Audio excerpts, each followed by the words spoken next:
Hello everybody, this is Jack Dennis and welcome to our fly fishing and tying channel. I hope you're all having a good start to the new year and out tying a lot of flies. We started a couple of weeks ago with our Jack Dennis and Friends fly tying session. Our first one was with Dave Allison, and I'm going to be showing you some from the past. One of the things I've been involved with my fly tying career is setting up fly tying theaters and been involved with the many conclaves that fly fishing groups and clubs have over the country. And they really highlight tyers that you may not have ever met. And one of the best ones is one in Idaho, both the Western Idaho Expo and the Eastern Idaho Expo, which is in Idaho Falls. They've been doing these fly tying get-togethers for a long time. We're talking over 30 years. So I want to do some highlights from some that I filmed in 2009 and 2010.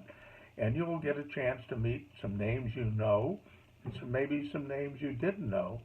And one of the nice things about tying at these expos is all the excitement and sounds of people going around telling lots and lots of fly fishing stories. Most of them may be exaggerated. But one of the nice things about the theater is you get a chance to listen to the tyers talk about their experiences and answer questions. I think you're going to enjoy them. We're going to start this week with several. We'll try to give you the most information. And I know some of you are going to say, wow, you know, I don't know about the materials. Well, these are really uncut. So, you know, you do your best on figuring it out. But I think you're going to enjoy the interaction with the crowd and with the tyers. And really uncut and I think extremely fun. Let's get going.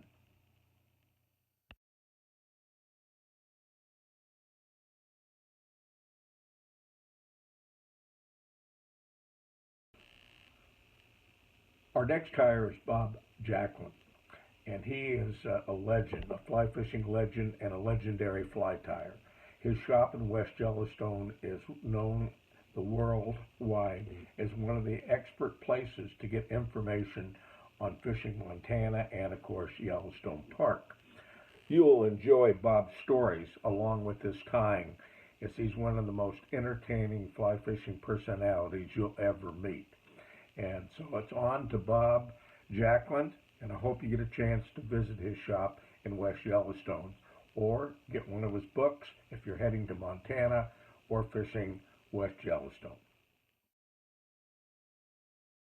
The next fly I'm going to do is I'll do a couple of nymphs for you. We're going to do the March brown nymph. That's one of my favorite nymphs. I catch a lot of fish on it. We're going to use a little different hook this time. We're going to use the Dairiki hook again, number 285. That's a good hook. It's similar to a 280. John Bailey designed a hook called a 280 years ago, and it was okay, but the wire size was too thin. So I got a hold of John, and I said, you know, why don't we do the same hook, John, but up at one wire size to make it a little heavier. So I'm going to do a size 10 March brown nymph. I tie the bigger ones because you could see it and I could see it. So that's one reason I tend to tie a little bigger fly at shows. Bend the barb down and put it in. This 285 is basically a 280. It's a nice nymph-shaped hook, and it's a little heavier wire. So it makes a good, we're going to put a little, Yellowstone Park has a new rule now, no lead at all. Some of our flies have a little lead in it, so hopefully can work through that, but we're going to use some non-lead lead. So with some wire, we have thin wire. I don't know what it's made out of, sort of a tin material or something, but it's a non-lead wire. And we're going to put a little of that on the hook just to keep it right for Yellowstone Park. Looks like lead, but it isn't. So anyway, that's the new rule this year, is no lead. Before that, you're allowed some lead inside the fly because they were afraid the ducks and geese would eat split shot. That's why they outlawed split shot years ago, lead split shot. But with the fly, they don't figure a duck would eat the fly as much. Maybe they did. So anyway, we're going to do that. And I'm using a new thread, by the way.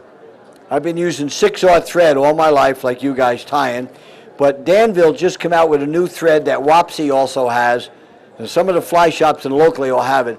The thread, instead of a 6/0 and a 3/0 thread, comes in denier now. And this one is 140 denier. The old 6/0 was 70 denier, and the real strong stuff is 180 denier, or denier. I call it denier, a denier, a denier.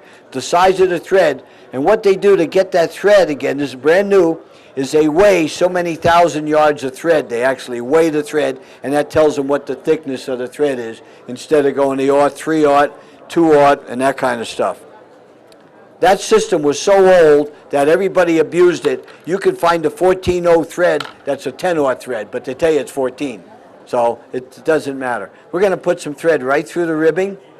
Right on here, we're going to put just a little bit of dubbing. I got to get my other bag out. Why didn't I do that earlier? Here we go. Too many materials. I need material of March Brown nymph. Found it. See that? You'd think I'd be organized. I've been tying that fly fishing show since 1965. I tied at the New York Coliseum sports show with some of the great fly tyers of the world. And I feel very fortunate to have known some of these people and tied with them. Like Charles DeFeo, the great Atlantic salmon fly tyer and artist. Herb Howard, Herb Lacey. Herb Howard was an old man when I met him. He was about 75. And he invented the pre-waxed thread that we all use. And he really didn't invent it. He knew somebody in the garment business in California. And in 1950, when nylon came out, they sent Herb this thread and said, Herb, you got to try to tie this, because before that we were using nothing but silk thread. And Herb liked it so much that he put it up in little spools and sold it to kids like me for 50 cents, see? And later on it became a big deal. And when he retired, he sold that formula to Danville Chenille Company in Massachusetts. No, what's the name of that state? New Hampshire. He sold that, and they called it Herb Howard's Thread for a short time. Then they changed the name, and they called it Flymaster. So most of you guys are probably familiar with the name Flymaster. The Flymaster was actually Herb Howard. He was in an interesting business. I'm going to put a little bit of dubbing on this where I put my tail. And the only reason I do that, if you put a tail right on a metal shank, the tail's going to break off immediately. If you put it on a little bit of dubbing, it's going to hold. So anyway, that's a real interesting story about the threads. Lee and Herb Howard would actually make the thread in his basement and pre-wax it. So that was very interesting. So anyway, after a while they called it Flymaster, and that's what we're all used to using nowadays. So they changed it again. What I'm tying with today is 140 denier, and that's twice as strong as the 70, the 6/0 stuff. So it's a pretty nice thread, but not real fat, so it makes a nice fly. We're going to use a couple of pieces, 3 tails from a cock pheasant. And we're going to tie that for the March Brown nymph. Now we have March Browns on the Henry's Fork too. They're not exactly the same fly as the Eastern March Brown, but very close. And I'm going to go ahead and cut those tails. They have a long tail on them, and I like the long tail. Now I changed the pattern a little bit a couple of years ago, and now what I'm using is something called vinyl rib. I got to move my stuff out of the way here. There we go. All right. Vinyl rib. This comes in different sizes. This size here is medium for nymphs. It's like the old Swanadays. It's a piece of plastic, but it's got a flat side and a rounded side. So I'm going to take the flat side and tie it to my shank. Did I get it right here now? Cut at the end so I could see it. There we go. The flat side in to the shank, and bring that right along my ribbing, right along my weight, all the way to where the tail starts. And I tie it in good and tight, right by the tail, good and tight. For those of you who are beginning fly tyers, come into something like this, you always learn so much. I mean, it's really great. And I learned too, like I picked up a couple tricks from Gretchen Beatty just a few minutes ago, which I'll try on my parachutes. In fact, I'm going to do a parachute for you. I may try it. Okay, we got a nice body. On a stonefly, I might put a little ribbing on both sides to have a wider, but March Brown, I go with one. Now, what I want to do on this body is I want to do a nice thin body of dubbing. I make all my own dubbing out of furs. I only sell 2 kinds of dubbing in my store. I make my own blends, which are all natural fur, and I tie the synthetics, which are what they call superfine type dubbing. So I carry two kinds. But I use practically everything on natural fur. I really enjoy that. Okay, we're going to make a nice tight fur. I used to be in the fur business or wholesale fly tying materials many years ago. I'm not anymore. But I got friendly with, I'll tell a story. I told it every year, but I always tell a story.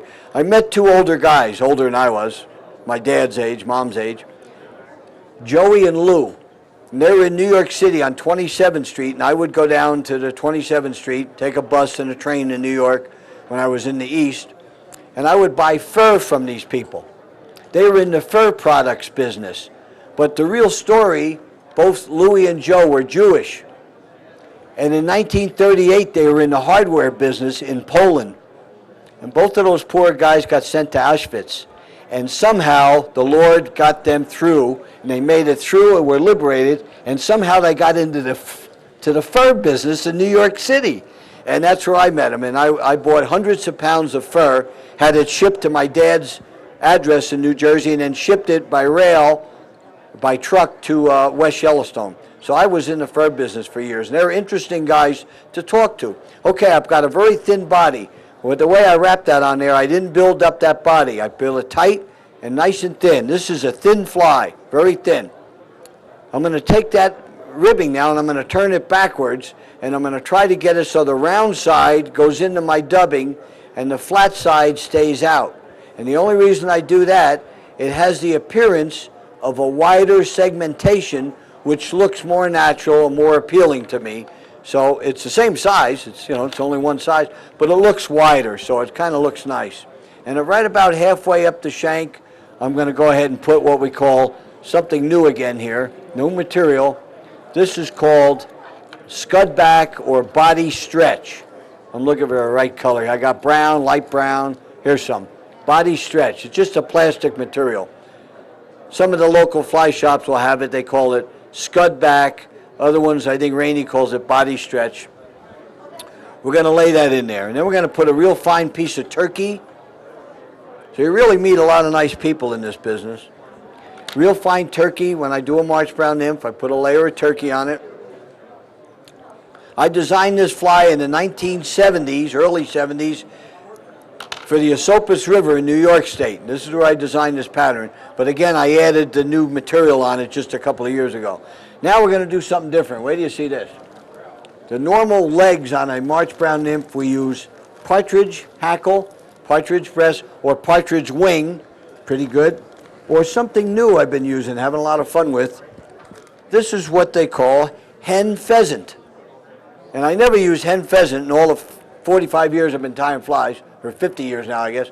But around the neck, you got some dark feathers, and it's very interesting. Let me move that stuff out of the way again so it doesn't ruin your camera. Okay, I'm going to take some dark feathers right here along that neck from it. We have light colored too, there's all colors.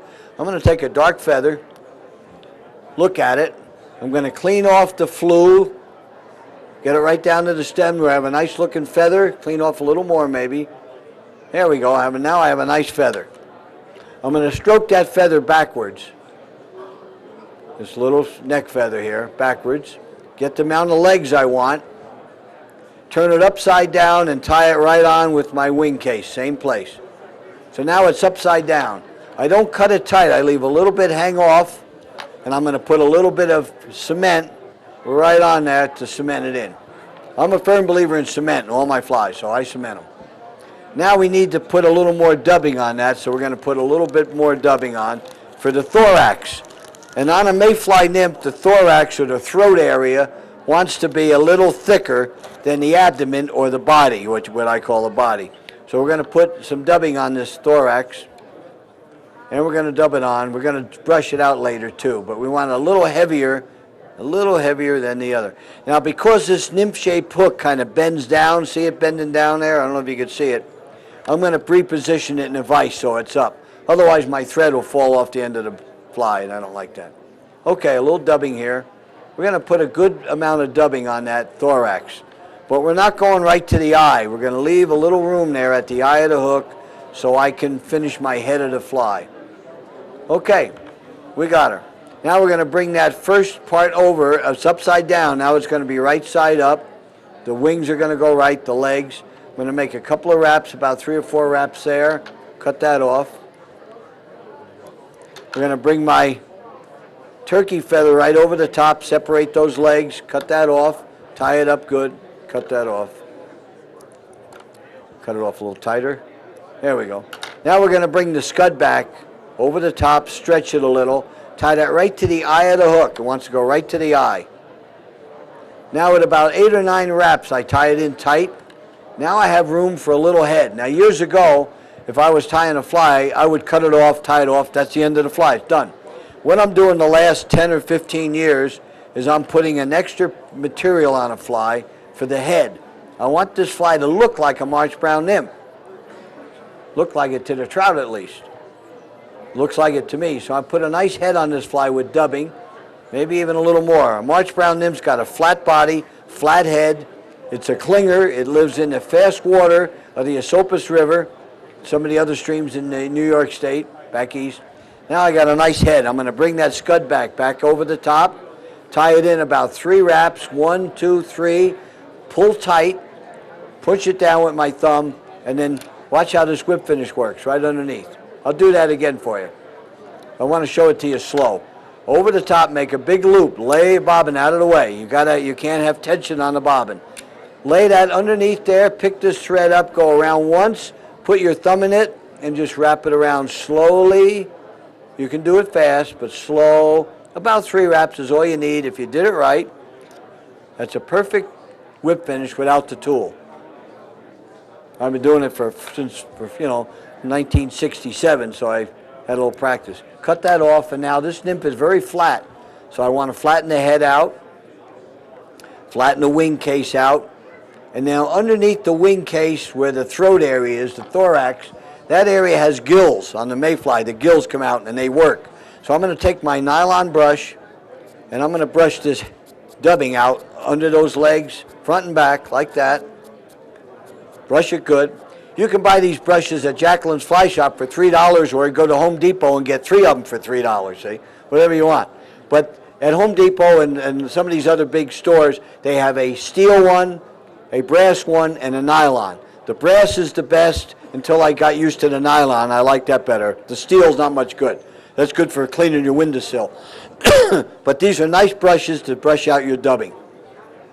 So whenever I'm in Idaho Falls, I buy a couple of them, And now we got that looking pretty good. Nice tail. I'm happy with that look of that fly there. And I'm going to put a little bit of cement on it to wake it up. If I was on television with Emerald Live, I'd go bam, and that'd be done. All right.